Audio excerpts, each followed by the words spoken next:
All right, looks like we're live.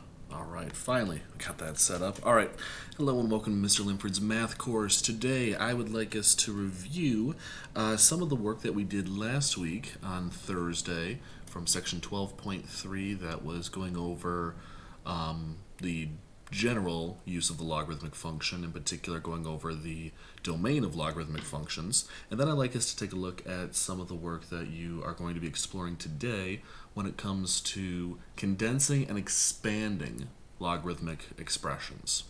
So first up, let's take a look at the two functions here where we needed to determine what their domains are. These are problem 1, this is problem 1 and 2 from the exit ticket from 12.3.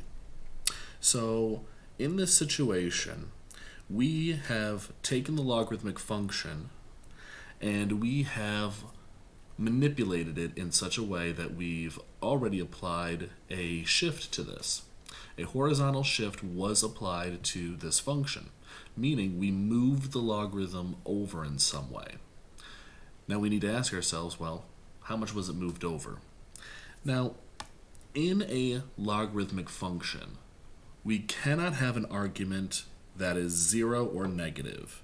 So this argument right here can't be 0 or less. Okay? That doesn't mean you can't plug negative numbers in for x. What it means is that the whole thing can't be 0 or less. So we can just say to ourselves, to find that domain, take 3x minus 12, that inside value, that argument, as it's called, and say that's got to be greater than 0. And then just solve for x. Well, that means 3x must be greater than 12, and x must be greater than 4. So if we wrote this in interval notation, remember that would be like if we're looking at a number line here, and we have here's 0, here's 4, that direction's positive infinity, that direction's negative infinity. If we want everything greater than 4, that's all these numbers. And since it's not including 4, we put parentheses there. So that would be 4 to infinity. Remember, if it was greater than or equal to, then we could include 4. That would be a bracket. But here, since it's not, we leave it with a parenthesis. So this would be the domain of the first function. This tells us we were shifted over 4 units to the right. Okay? Now, if we use the same idea for the second one, we can say that x plus 3 must in fact also be greater than 0. And if I subtract 3 from both sides, I get x must be greater than negative 3. Let me try to rewrite that here. So that's negative 3 to infinity. Negative 3, and then everything bigger than that. This will be the domain of the second function. Now again, it does not mean that I cannot plug negative numbers in for x. No, it means we want to make sure that the entire argument is not negative or 0. For example, in this second function right here, let's take a look at what happens when x is in fact, let's say, negative 1. Let's take f of negative 1. We're going to end up with the log of negative 1 plus 3. Well, that's just the log of negative 1 plus 3 is 2. And can I do that? Of course. That's totally fine. I'm allowed to calculate that value. It's when the entire argument is negative that we have a problem. So that's like when we would have something like outside of the domain, like let's plug in negative 3, right? That's outside of the domain. So let's plug that in and we will end up with log of negative 3 plus 3. That gets us a log of 0. So when you're outside of the domain and the entire thing turns negative or 0, then that's a problem, okay? It's not a problem just plugging in for x. It's when the whole argument is 0 or less. That's when that's an issue, okay? If there's any questions about this, let me know. Most people were able to get this pretty quick on the exit tickets. I was looking them over. If you have any questions, please let me know in the live chat that we have going to the side here. Feel free to let me know if you have any questions or comments, or you want me to slow down, or you have anything else in particular that you'd like me to go over. But that was pretty much all I wanted to cover for section 12.3. I figured we might want to talk about section 12.4 right now. Now, a lot of people still have to watch the video and review the section, but I figured I might go over it just a little bit really quick so people have something to kind of help them with as they start the practice problems on the homework and the exit ticket. Again, I will also be doing a second live stream today at 2 o'clock where I'll go over more of the exit ticket problems that you're going to be seeing as well. Now, for section 12.4, what we really learn about are the main properties of logarithms. The properties that allow us to expand and condense logarithms.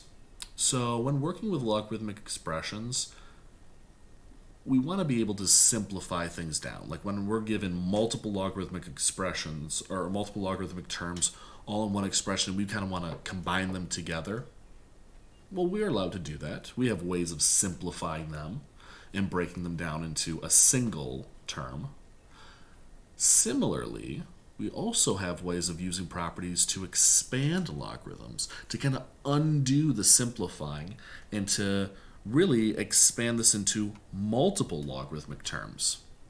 Now, sometimes you might be asking yourself, well, why the heck would I want to do that? Why would I want to unsimplify an expression just for practice? Well, no, there's actually reasoning for it. And in particular, we're going to get to that reasoning when we go solving logarithmic equations. So we got to wait just a couple days. Then it will start making sense when we start solving the equations. Okay, why we want to manipulate things in both ways. So first off, let's take a look at this expression. It is a single logarithmic expression. There is one log, and there is a single argument. The argument is AB over C.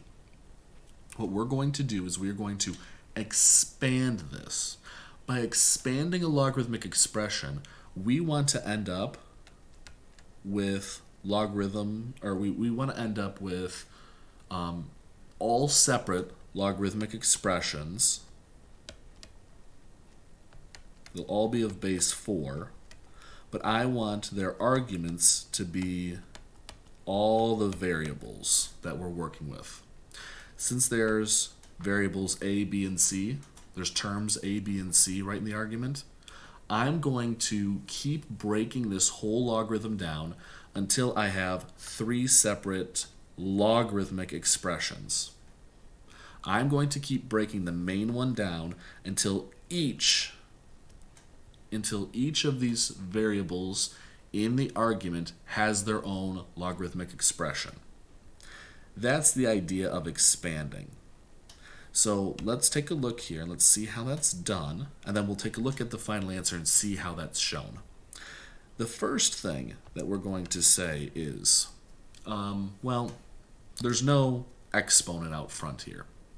That was one of the properties that would say if you have an exponent out front, you have to bring it out in front of the logarithm. So if you have an entire exponent applied to the argument, well, no, we don't have anything here. The exponent, I guess you'd say, is like a 1, but we don't need to worry about that. So there's no exponent to work with just yet.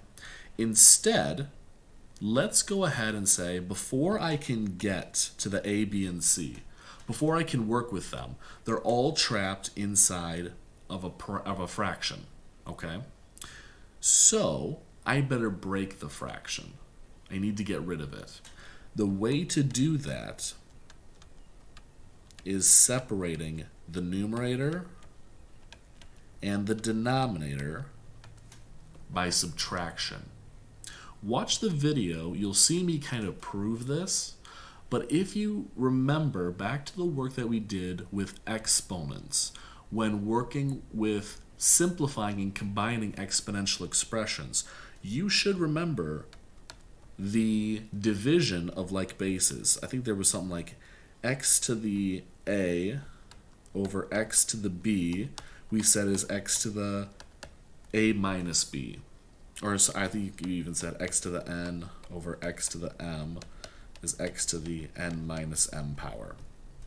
When we were performing division with exponentials, we would subtract their exponents.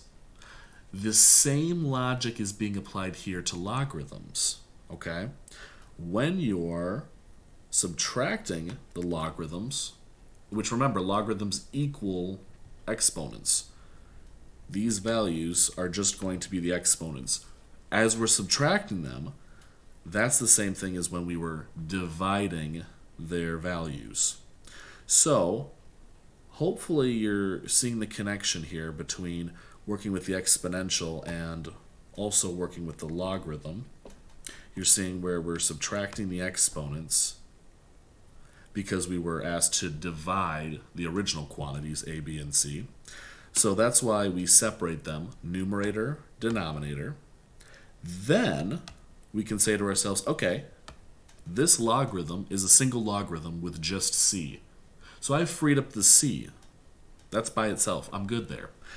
The trouble is now a and b are trapped together, right? They're stuck together, and I want to break them apart. I'm going to separate a and b into two logarithms, a base 4 of b here. And I'm going to separate them into two logarithms with addition as the operation. And then we still have the minus log 4 of c.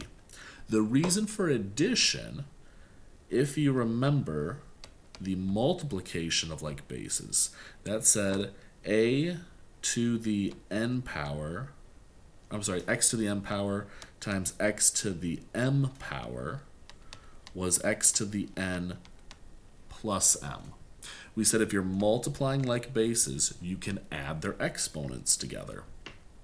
Well, again, we're multiplying a and b, and we would say, we'll take their exponents, which are just going to be the logarithms, and add them together. This is the idea, again, of where this is coming from. Take a look at the video. I actually go through and I kind of prove where this comes from and why this is working. But it's helpful to just constantly refer back to yourself, okay, what did we do with exponents? How is that connected to the logarithms here? Because remember, logarithms and exponents, the reason we're working with these together is they're inverse functions, right? They just do the opposite of each other.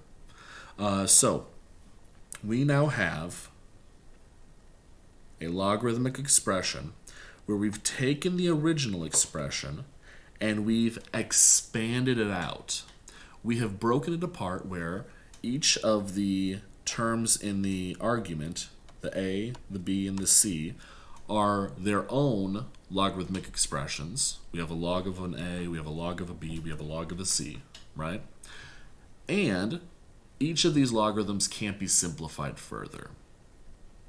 Now, how do I know that? Well, take a look at the video and you'll see all the specific properties of working with logarithms. But you'll see pretty quickly, yeah, I can't evaluate log base 4 of a. I don't know what a is. I don't know what b is. I don't know what c is. So I can't really go any further. But this would be my final answer. This is how we've gone and expanded things out.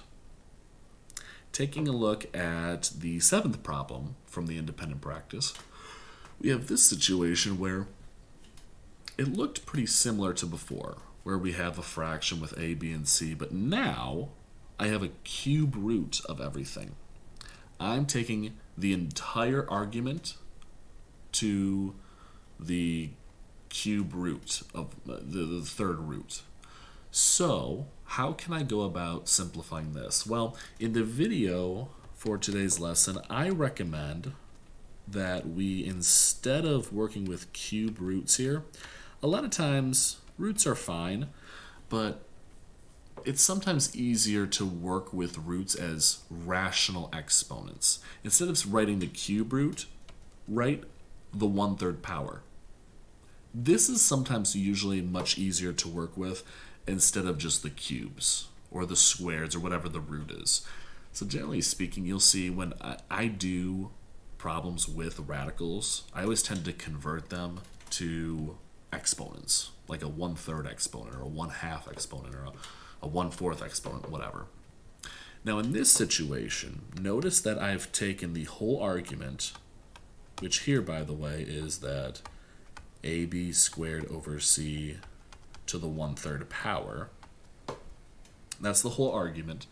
I'm taking it to the 1/3 power. That means the central operation is a 1/3.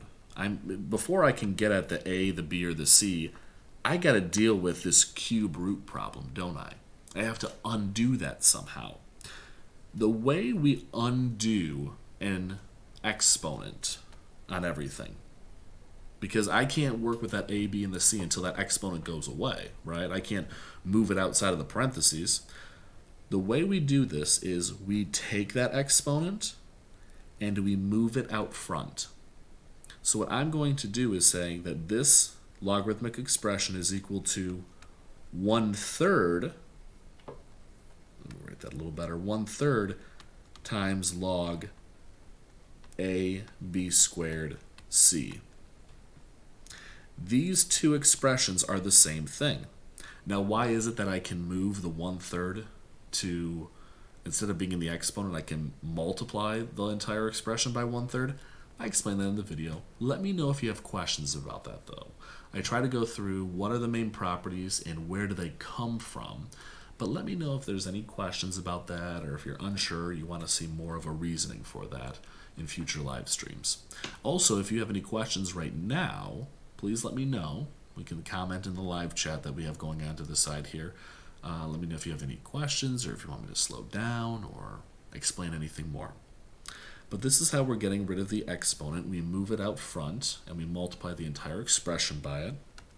We're then going to do things like normal. I need to break apart the fraction before I can work with a, b, and c separately. So I'm going to take the log of the numerator minus the log of the denominator c. I'm also going to wrap this whole thing in parentheses, or here I wrapped it in brackets. The reason for that is, remember, I'm taking 1/3 times this whole thing.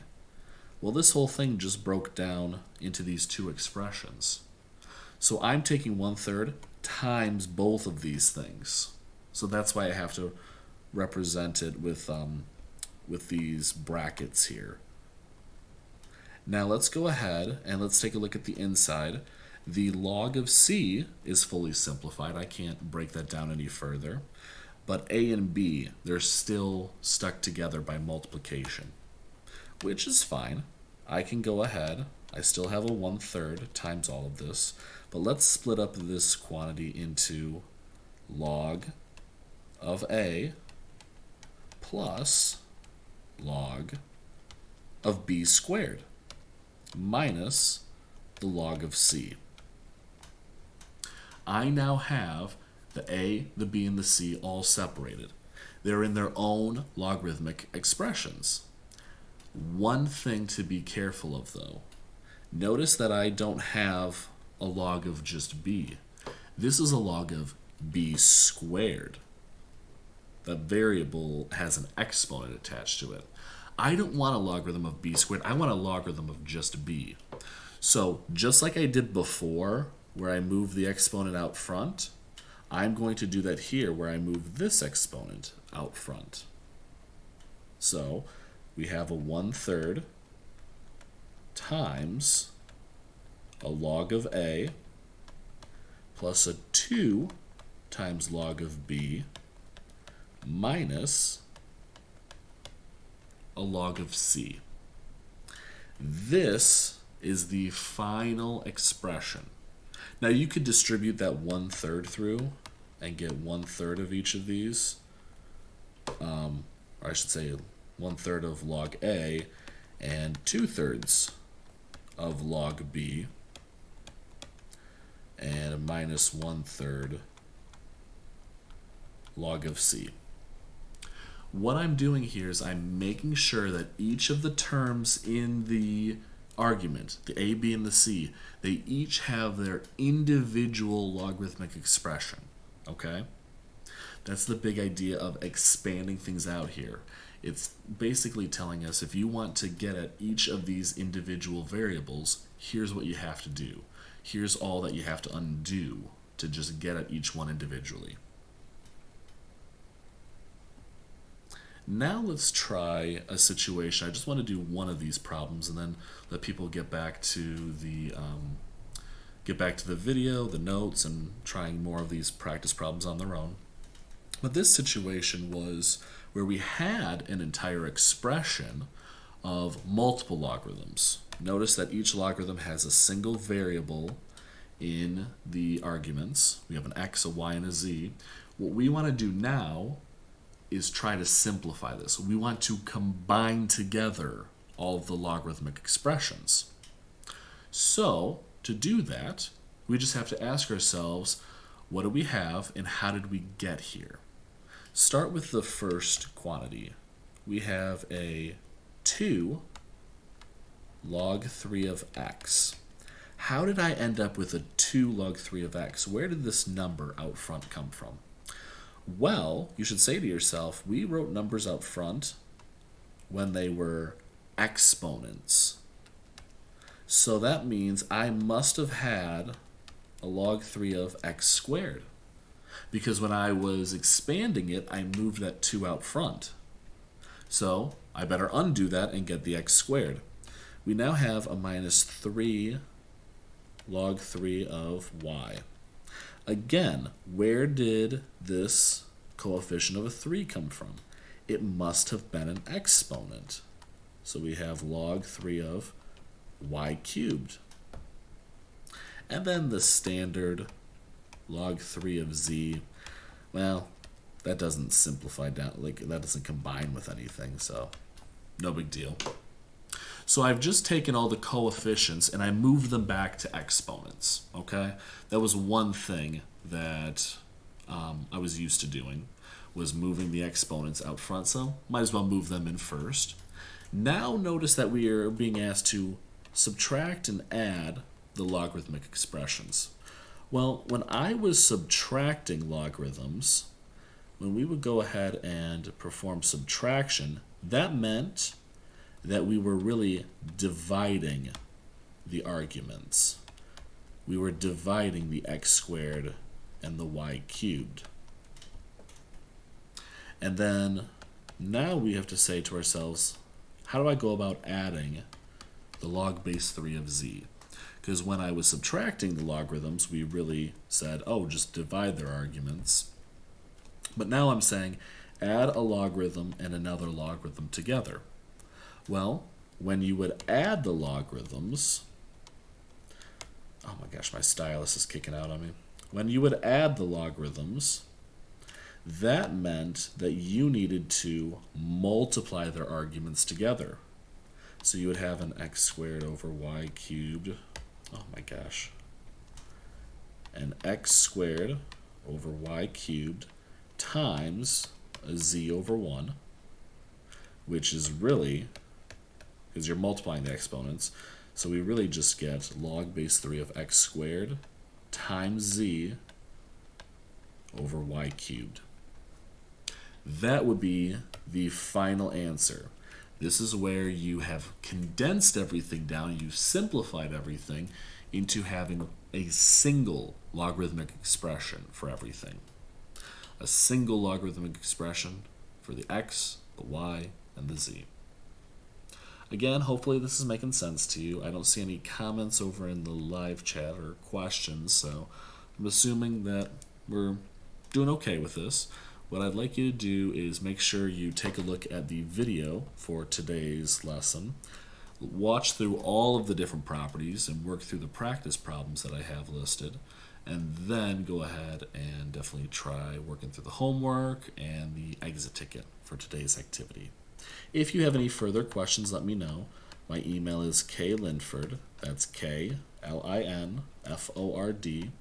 at wccnet.edu.